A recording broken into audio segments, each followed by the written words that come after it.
Hello and welcome to this class on HTML fundamentals. My name is Matt Milner and I'm going to be guiding you through this course. In this first module, we're going to talk about HTML and how it fits into the World Wide Web. We'll talk a little bit about the HTML history and then focus on what an HTML document is and some of the root elements and things that we need to be concerned about.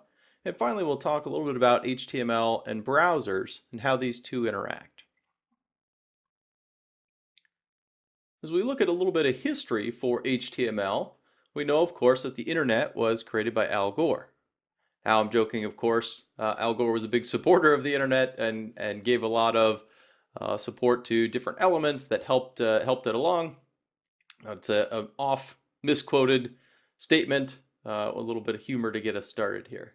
But the reality is we have the internet, however we got there, that allows different computers to be connected. And this includes all sorts of things like TCP/IP, DNS, and name resolution, and IP addresses, all that good low-level stuff that allows the computers to be connected. And it was all generated back for defense so they could connect their computers and share information. Now, on top of that, we had the World Wide Web, which was essentially created by this man, Tim Berners-Lee. And the web, the World Wide Web, is actually made up of a few different things.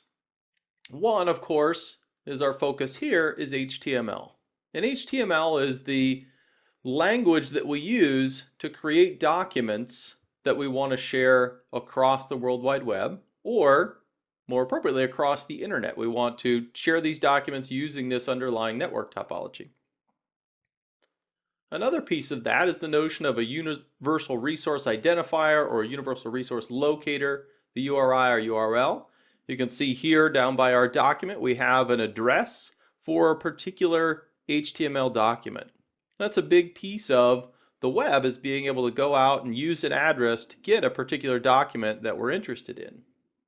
And finally, if we watch our HTML document, we have the HTTP protocol, Hypertext Transfer Protocol, which is all about taking those documents and exchanging them. It layers on top of the internet protocols and provides us a language for exchanging these documents.